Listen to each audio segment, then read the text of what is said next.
안녕하세요 여러분, 도쿄행백식입니다. 테슬라가 다시 한번 600달러대로 떨어졌고 애플은 이제 130달러대로 도달하게 되었는데요. 지금 이러한 상태에서 어떠한 기준에 따라서 대응을 하면 좋은지 한번 알아보도록 하겠습니다. 그럼 시작하겠습니다. 그리고 이렇게 좋아요를 눌러주시면은 제가 꾸준히 채널을 유지하고 분석하는데 큰 도움이 되니 많은 도움 부탁드립니다. 먼저 테슬라입니다. 최근 뉴스로 테슬라가 다시 3대1로 주식을 분할한다고 했는데요. 보시는 대로 테슬라는 3대1로 테슬라의 주식을 분할할 의사가 있음을 SEC에 올렸습니다. 여기 이 부분을 보시면은 테슬라가 주식을 분할하고자 하는 이유에 대해서도 명시가 되어 있는데요.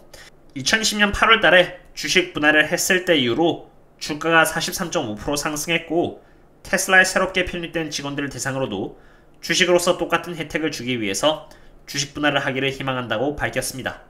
최고의 직원들을 선발하여 그들에게 주식을 통해서 보상을 해주는 것이 최고의 보상이기 때문입니다. 그럼 이제 주주 입장에서 생각해봐야 되겠는데요. 3대1이라는 주식 분할이 지금까지 호재로 작용을 했지만 저는 개인적으로 이번만큼은 그렇게 큰 기대를 하고 있지 않습니다. 그 이유는 그때와 지금의 상황이 제법 다르기 때문입니다. 2020년대 당시 테슬라의 주식 분할 뉴스와 함께 이렇게 강한 상승 랠리를 보여준 바 있는데요. 사실 이때 가장 호재거리의 뉴스는 바로 테슬라가 S&P 500 인덱스에 편입된다는 뉴스가 있었고 그때 당시의 금리는 0%에 가까운 상태로 연준이 돈을 많이 시장에 공급하고 있었던 상태였죠. 지금은 완전 반대의 상황입니다. 게다가 캐티 우드가 이끄는 ARK 인베스트먼트가 테슬라를 대상으로 투자했던 주식의 숫자 또한 매우 공격적으로 늘려나갔던 시기와 일치합니다. 이때는 캐티 우드뿐만이 아니라 테슬라가 S&P 500에 편입되면서 S&P 500의 인덱스를 추종하는 많은 펀드들이 테슬라를 사게 되면서 생겼던 현상이 되겠습니다. 그리고 또 한 가지 차이는 지금은 이제 일론 머스크가 트위터를 인수를 하려고 한다는 것입니다. 물론 실제로 고민하고 있는지 모르겠습니다만 만약 트위터의 이사회가 일론 머스크로 하여금 1주당 54.20달러의 트위터를 사게끔 한다면은 일론 머스크는 이를 부담하기 위해서 본인이 갖고 있는 테슬라의 주식을 팔 수밖에 없을 것입니다. 저 또한 테슬라를 보유하고 있는 주주로서 그렇게 달가운 뉴스는 아니라고 생각합니다. 생각했던 만큼 테슬라의 주식 분할 소식이 그렇게 익사이팅하다고 생각되진 않습니다만 지금 이렇게 상황이 안 좋을수록 스스로가 왜 테슬라에 투자를 했는지 처음으로 돌아갈 필요가 있다고 생각합니다.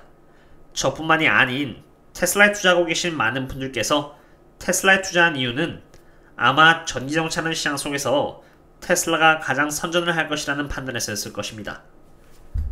2021년 기준으로 총 460만 대의 전기자동차가 판매가 되었고 이것은 전체 자동차 시장에 있어서 6.6%에 달하는 숫자입니다. 참고로 이 중에서 테슬라가 93만 6,222대를 팔았으니 전체 460만 대의 전기자동차 중에서 테슬라가 20%를 파는 셈입니다. 참고로 20%라는 시장 점유율은 결코 무시할 수가 없는 시장 점유율이죠. 그러한 상태에서 2020년부터 2030년까지 3.5%의 연평균 성장률로 성장할 것으로 예측이 되고 있는데 그 중에서 전기자동차가 2030년쯤이 되면은 백악관에서 발표한 바와 같이 50% 정도를 차지하고 있을 것으로 예측이 되고 있습니다. 그런데 지금 테슬라가 전기자동차 시장에서 가장 우세한 흐름을 보여주고 있는 상태이기 때문에 전기자동차의 시장이 확대가 됨에 따라서 테슬라의 자동차 판매 대수 또한 기하급수적으로 늘어날 것이라는 것이죠. 그리고 사실 전기자동차가 2030년쯤이면 50% 정도를 차지할 것으로 예측이 되고 있는데 제가 보기에는 60%까지도 늘어날 수 있을 것으로 봅니다. 전기자동차에서 가장 많은 비용을 차지하는 것이 바로 배터리인데 여기 라이스 러에 의하면은 생산하고자 하는 물건의 양이 2배가 됨에 따라서 생산하는 비용은 특정 비율만큼 떨어진다는 것입니다. 리튬이온 배터리의 경우는 배터리의 생산량이 2배가 될 때마다 28%나 떨어질 것으로 예측이 되고 있죠. 게다가 테슬라의 백로그는 어떨까요? 보시는 바와 같이 미국에서만 해도 2023년까지 테슬라의 전기자동차는 이미 다 팔린 상태입니다. 비록 전기차 시장에서 많은 경쟁사들이 앞다투어 등장하고 있지만 이미 테슬라는 20% 정도의 시장 점유율을 차지한 상태이고 2023년까지 백로그는 가득 찼으며 경쟁사들의 등장도 등장이지만 그와 동시에 전기자동차 시장 자체가 굉장히 빠르게 성장하고 있기 때문에 테슬라가 설사 시장 점유율을 일부러 잃는다고 해도 테슬라가 얻을 수 있는 수익은 결코 무시할 수가 없을 것으로 생각이 됩니다. 거시경제가 어려울수록 저희들은 더더욱 기초에 집중을 해야 한다고 생각합니다. 거시경제가 안 좋은 것인지 실제 기업이 안 좋은 것인지 구분을 해야 한다는 것이죠. 테슬라의 마진율을 보도록 하겠습니다. 2022년 1분기를 기준으로 해서 테슬라는 32.9%라는 엄청난 마진율을 보여주었습니다.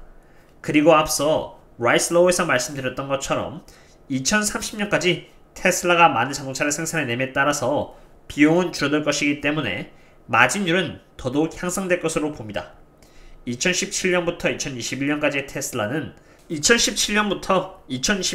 테슬라는 자동차의 생산량을 9배나 증가시켰는데 이 기간 동안 테슬라의 그로스 마진은 10%가 향상되었습니다.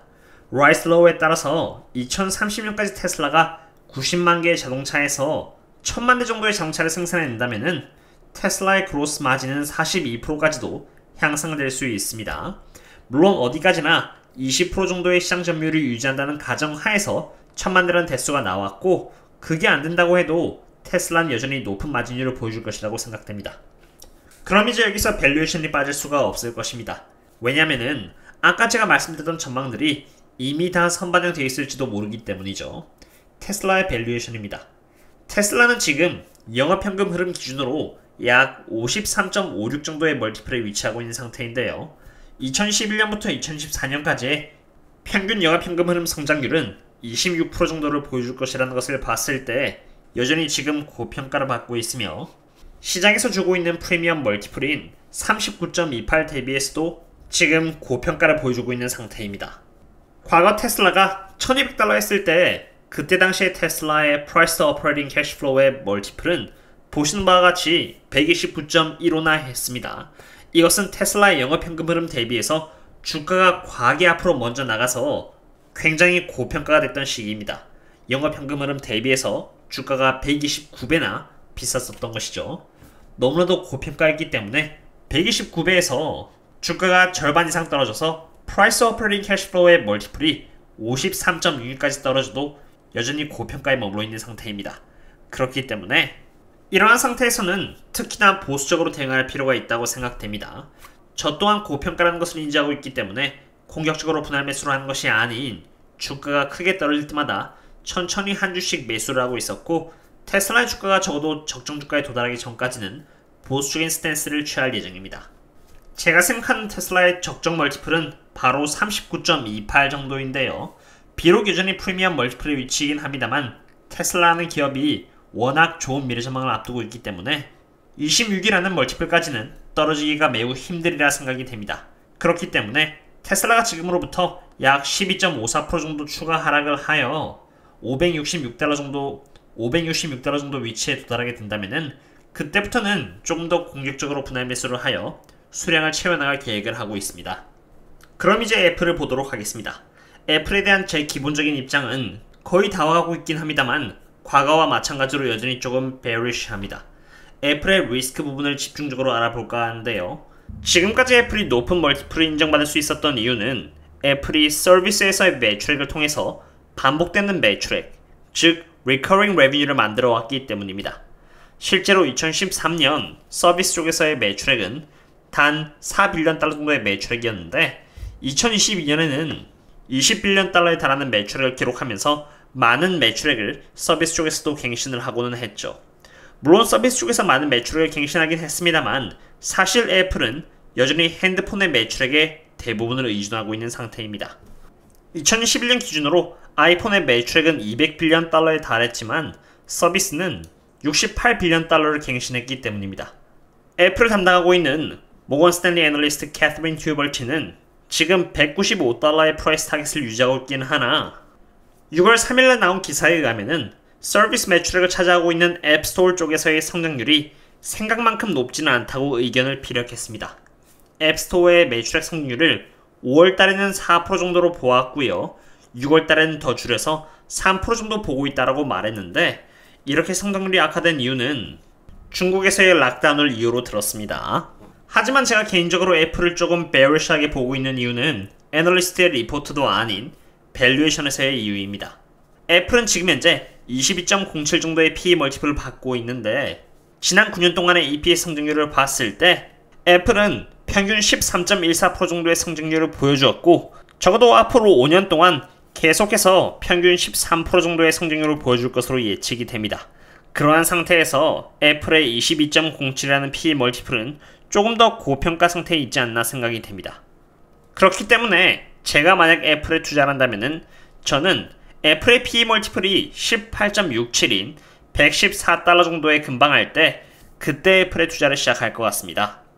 그리고 그때부터 시작하여 애플의 PE 멀티플이 15에 도달하게 된다면은 그때는 조금 더 공격적으로 투자를 하면서 애플의 수량을 늘려나가는 게 밸류에이션상 안전하지 않을까 생각이 됩니다. 아까는 멀티플 기준으로 보았고요. 제가 직접 DCF 밸류에이션을 수행해봐도 비슷한 결과가 나왔음을 확인할 수 있었는데요.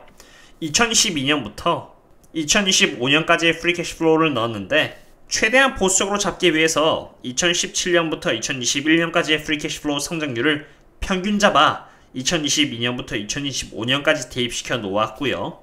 앞으로 연준이 금리를 올릴 것임을 감안하여 할인율을 8%나 잡았으며 애플의 총 부채와 현금 그리고 애플이 발행한 주식 수량을 넣어서 적정주가를 계산한 결과 애플의 적정주가는 116달러가 나왔습니다. 예전에 제가 애플을 계산했을 때 애플의 주가가 163달러였는데 이제는 애플의 주가가 130달러대로 떨어졌습니다. 그리고 여전히 약간 고평가라고 생각됩니다. 오늘은 테슬라와 애플에 대해서 분석을 해보았습니다. 종합적으로 봤을 때 테슬라와 애플 모두 약간씩은 그래도 고평가에 있다고 생각이 됩니다. 그럼에도 불구하고 두 개 기업 모두 너무나도 좋은 기업이므로 만약 이미 테슬라 또는 애플에 투자하고 계신 상태라면 언제가 적정 주가임을 감안하여 수량을 조절하면서 천천히 대응해 나가신다면 그래도 안전한 투자를 할 수 있을 것이라고 생각이 됩니다. 오늘의 분석은 여기까지 하도록 했고요. 그럼 항상 안전하게 투자하셨으면 좋겠습니다. 그럼 다음에 또 찾아뵙겠습니다. 다음에 또 만나요. See you later.